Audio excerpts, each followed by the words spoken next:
and peaceful and energetic morning to each one of you. And today we have gathered here for a very, very wonderful topic. It's making peace with inner conflicts and the resistance within. So basically, what we will do today is delve into the practical strategies. If we are having inner conflicts, how do we deal with it? When we have resistance, how do we go beyond that resistance and make a change for ourselves? Uh, so this is me. I will take this part later because we have only 8 minutes. So about me, I'll tell later. And so what are inner conflicts? So inner conflicts are basically, there are two minds running. In any situation, you will see one mind is the logical mind, which is the left brain basically. It tells us, okay, you should do this because this is the pros and cons of it, the logical mind. And there is one part which is basically your inner part. Your inner self, the heart, you say that my gut feeling is telling me something else. Now there are conflicts arises for the same situation. You will say the logical mind is saying something else and the intuitive mind, which we call the right brain, from where it's activated, it says something else. So how in a particular situation when two things, for the same situation we are having two opinions within ourselves, sometimes we are stuck. So the good news is that both voices are valuable and we need to honor and respect both the voices and integrate it in our self with that opinion and with that situation. So there is a very beautiful quote by Cheryl Richardson. He said that if you avoid the conflict to keep the peace, you are avoiding that conflict. For the temporary you will feel peace, but what will happen? You start a war inside yourself. So although you say that, okay, let me be out of it, okay, let me go with it, but internally you are not at peace with yourself, and so a war, literally a war type of a situation happens, which is not good. Now two minds, one decision. So as I said, the logical mind, basically we take care of, it's an analytical and rational mind. So what does it do is, that you decide the pros and cons of the basis of the facts and figures. You calculate the risks on its basis, and from that thing you take a structured decision out of it. But what does the intuitive mind do? As I said, from your past experiences, from whatever gut feelings you're having, however emotions you're feeling, it is beyond logic. Sometimes you say, something is not right here. You may be going through any business strategies or any vendor or any client selection, and you say, I think something within me is saying this is not right. Many a times you would have come across such situations. So what do? So a three-step process is there. And what is this three-step process? So first is listen to your logical mind. Do your homework, because that is the first thing. Actually, what are the facts saying to me? What are the pros? What are the cons? Write it on a piece of paper. See what are the risks involved. That is, use your logical mind first. Then close your eyes and see what is your body telling. Am I feeling, when I think of this particular thing, am I seeing that my body is feeling light and expansive, or is feeling a restriction over there? Because that will make a difference, then you will realize if it is restrictive means I shouldn't go for that. Is my gut feeling telling me. That's the intuitive mind. Now what happens is, when we have the logical mind and the intuitive, the third step involves is that in a particular situation, when we see to both which is having a greater weightage, from that we honor it and we integrate both the things together, which is a win-win situation. So for example, I will give you, like, suppose you choose a vendor. So there are 2-3 vendors and you go and you need to buy one product for your business. Now with one vendor, the logical mind is saying, oh, it's very profitable and all, but with another vendor you have a good relationship. Now, so there are 2 vendors or 3 vendors at hand, and you are saying, okay, logically this is a profitable thing, but my gut feeling is saying, probably he's not a nice gentleman. And with this person, although he's nice friend, but the profit is not, it's not a very profitable offer for me. So what do you do then? So close your eyes at that time. See, evaluate every vendor logically Then with your gut feeling, then comes your intuitive mind at play, and you say, okay, how am I feeling with this finder? Because you should be at peace at that time.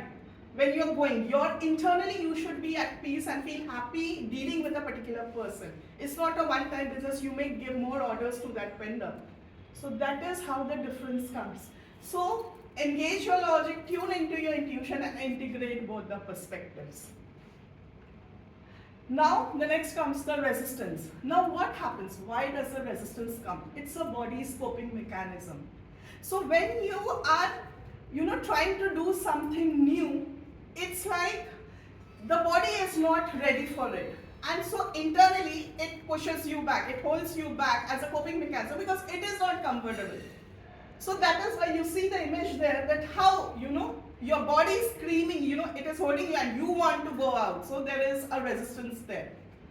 Now what do? So then comes the concept of comfort zone. So what is comfort zone? It's a psychological space where you feel safe and secure. So like suppose this is my safe zone. If I say, I feel comfortable because this is where I have lived with all these years, my habits and everything, I'm familiar with it. But when I want to grow, and when you want to grow, whether it's in business or in your personal life, you want to make new contacts, you need to step out like this. Now when I step out, so many things are involved. There are risks, I may feel safe, I may not feel safe, so many factors. So the first signal body does is, it tries to hold you back. It says, no, don't go for it. So, but for your business perspective, you need to grow. You need to step out of that comfort zone. So that is what it is said here. Now what are the emotions? This is very, very important. That what are the emotions which goes behind when there is resistance? You may be having fear, anxiety, doubt, and worry. Now fear of what? You may be fearful that I might fail when I step out of my comfort zone. If I choose this, I might fail. You may be feeling that you are fearful of the judgments, you are fear of the unknown, you are totally out and you don't know, it's like a huge ocean and you don't know what is happening.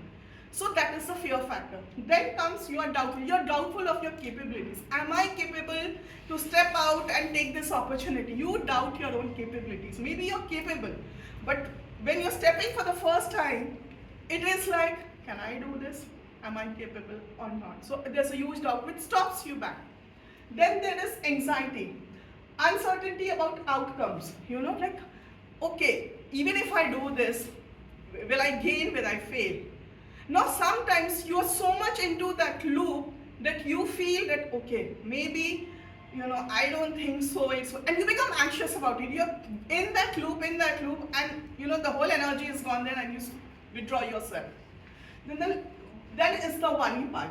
You keep on worrying about what are the potential problems. Maybe the risks you are evaluating, maybe it's not so much as you are thinking the problem. It's like, there's a proverb in Hindi, til ka tar banana, which is like a small thing you are blowing out of proportion.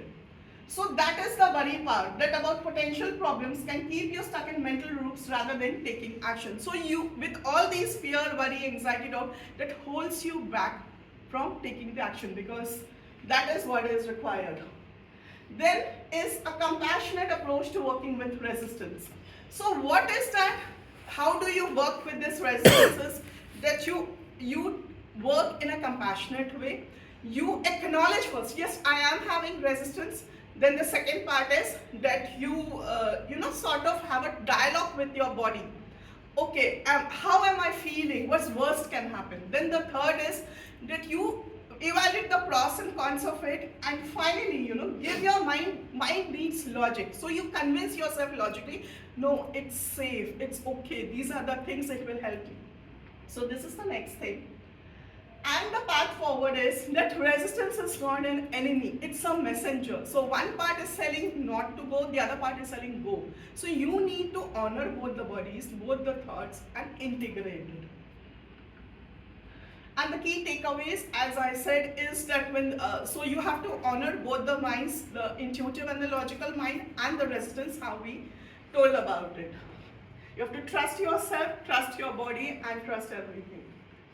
So affirmations, we'll take just 2 minutes for the affirmations, and the affirmations, please recite with me, holding your hand in the left side, like right hand on the left side, and just one time we go through the, just say, I easily and effortlessly deal with my inner conflicts. I easily and effortlessly deal with my inner conflicts. I am able to effectively and efficiently handle the inner conflicts. I am able to effectively and efficiently handle the inner conflicts.